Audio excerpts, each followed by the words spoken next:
விஜய் அவர்களுக்கு பிரச்சாரம் என்பது அதிகமாக கோயில் வேளாங்கண்ணி எல்லாம் நடக்கணும் அந்த அழுத்தம் வேளாங்கண்ணி சாய்பாபா கோயில் எல்லாமே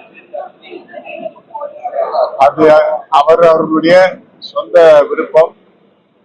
யார் வேண்டுமானாலும் எந்த ஆலயத்திற்கும் போகக்கூடிய வாய்ப்பு தமிழகத்திலே மக்கள் கொடுத்திருக்கிறார்கள், ஆலயங்களும் கொடுத்திருக்கிறது.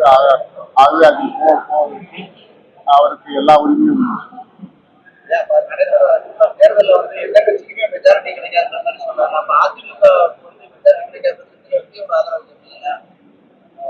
அது போன்ற ஒரு வாய்ப்பு நிச்சயமாக வராது. தமிழகத்தை பொறுத்தவரை திருத்தணி முதல் கன்னியாகுமரி வரை ஒரே மாதிரியாகத்தான் இருக்கும். அண்ணா திராவிட முன்னேற்ற கழகத்தினுடைய தலைமையில் எடப்பாடியார் அவர்கள் முதல்வராக பொறுப்பேற்பார்கள். அது நிச்சயமான ஒன்று. அதிலே உங்களுடைய எதிர்பார்ப்பு ஒன்று, தாவேகா கட்சியினுடைய தலைவர் விஜய் அவர்கள் எதிர்பார்த்ததை விட அதிகமான வாக்குகளை வாங்குவார் என்ற செய்தி இப்போது வலுவாக பேசப்படுகிறது.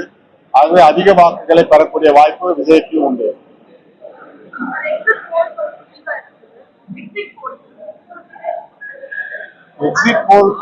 எக்ஸிட் போல் வந்து யார் வேணுமானாலும் எப்படி வேணும்னாலும் அதை பண்ண முடியும்.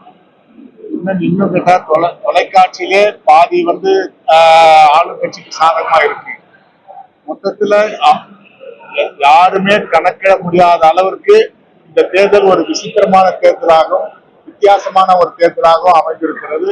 ஆனால் வெல்லப்போவது அண்ணா திராவிட முன்னேற்ற கழக தலைமையிலே தான். வேற என்னமா வேற எது இருக்கா முடிச்சிடலாமா?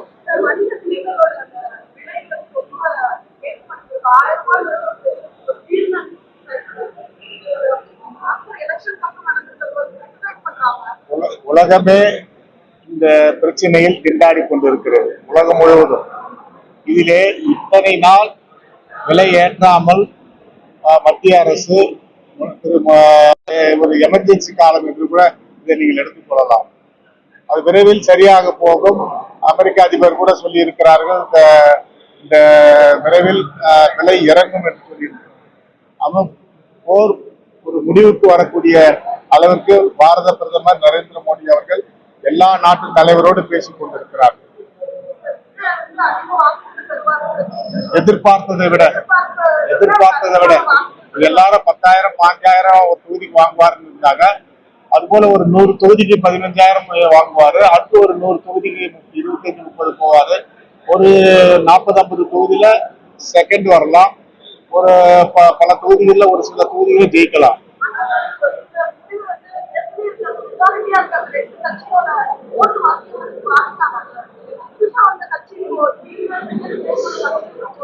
இந்த தேர்தலை பொறுத்தவரை 40,000 80,000 வாக்கு வித்தியாசத்தில் வெற்றி பெற்றார் என்ற செய்தி எல்லாம் இருக்காது. யார் வெற்றி பெற்றாலும் 3,000 5,000 10,000 தான் இருக்கும். சுந்தர்சி அவர்கள் மதுரை மாவட்டத்திலே 10 தொகுதியும் வெற்றி பெறும். மதுரையை சுற்றி அது சுந்தர்சி அவர்கள் அதிக வாக்கு வித்தியாசத்தை வெற்றி பெறுவார்.